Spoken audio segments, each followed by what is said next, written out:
Hello learners, welcome to the next session of quantum data encoding techniques. So here we are going to discuss about quantum data encoding techniques and types of quantum data encoding techniques, challenges in quantum data encoding techniques and real world application of quantum data encoding techniques. So data encoding techniques here, quantum data encoding refers to the methods used to store classical or quantum information in quantum system. Encoding plays a very good role in quantum computing and quantum communication and quantum cryptography. Unlike classical data, quantum data is stored in qubits that can exist in superposition and entanglement states. Importance of quantum data encoding, efficient representation is a very important one. Error reduction, that is also next one. Quantum computation and communication, and the next is secure data set. So in the case of representation, we can go with compact storage is there for large data set, and for error reduction, protect quantum information from noise and decoherence. Quantum computation and communication, transmitting and manipulating quantum information. Next is data transfer with the help of quantum cryptography. So here we can have a QKD, quantum key distribution is also there. So types of quantum data encoding techniques. First one is basic encoding. The next is amplitude encoding, phase encoding, super dense encoding, and hybrid encoding. Each technique has its own advantages depending upon the quantum algorithm and hardware is used. The first one is basic encoding. The concept is very simple way to encode classical bits into quantum states.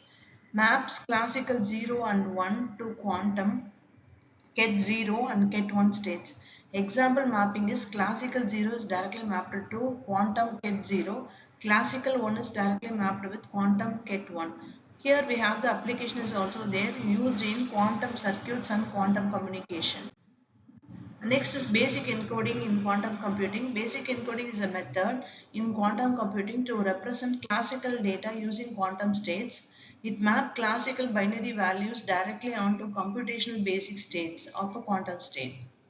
So in the basic techniques, classical data is represented by each data points and computational basic state of the quantum state.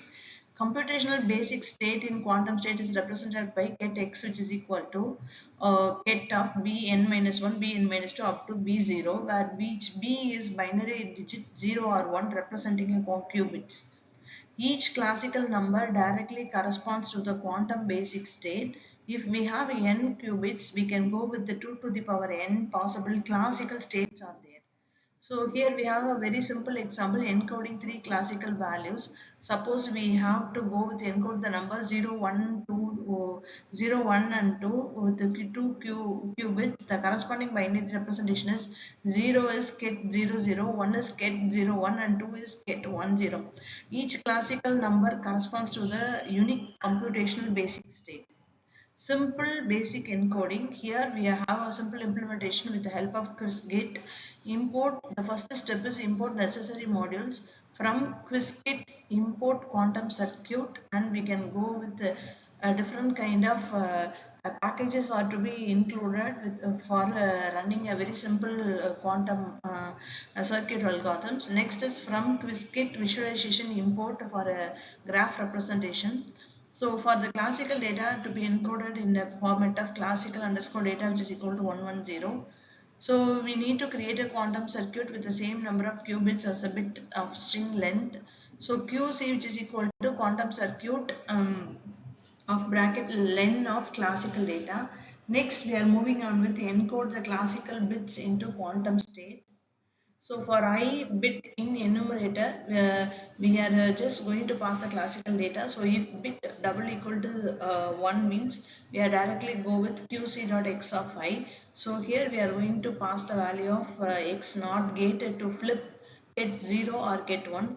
And this is a simple representation of a circuit diagram with the help of qc dot draw, with the help of the value to be implemented in the graph representation, and this is a graph output. What is the advantages of basic encoding is direct representation. Here we can have the direct representation of computation of data, efficient for small data. So we can easily go with the encoding methods with a very small number of data. Limitation is exponential growth. To represent 2 to the power n qubits are required.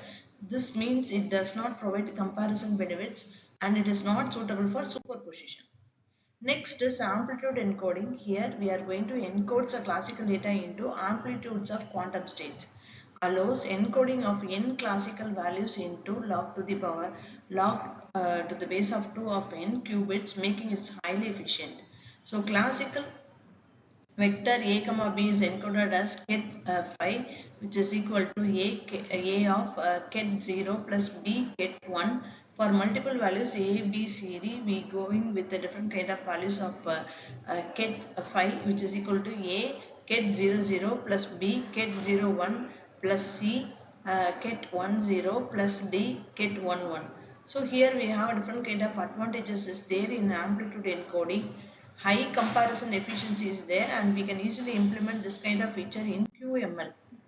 So implementation of this amplitude encoding is import. We are going to import Qiskit, and we are going to import NumPy, and we are going to define the classical data here 0 0.0, 0 0.5, 0 0.5, 0 0.5, and we are going to normalize with the help of np.len.norm of data, and quantum circuit is to be generated with the help of 2 qubits quantum circuit, and we are going to initialize the function to encode the amplitudes with the help of initialize, and we are going to measure the observed values, and we are going to simulate the circuits the dot get underscore backend, and we are going to execute the values with the help of simulator, and finally we are going to print the results with the help of histogram. So this is the value we are going to get for that amplitude encoding with the graphical representation. Next is phase encoding. Here we use of relative phase of quantum states to encode information. Instead of encoding in amplitudes, we modify the phase of qubit. So here example representation, the qubit state is phi ket phi, which is equal to ket 0 plus e to the power I of phase ket 1. So the phase value to be stored in this information. Application of this kind of phase encoding is quantum communication and quantum Fourier transformation, especially in quantum computing. And here the simple code representation for this is we are going to implement Qiskit and import the quantum circuit and visualization packages. And here the phase value also to be represented with the help of 5 by 2. So our phase of phase underscore angle, which is equal to np dot pi divided by 2.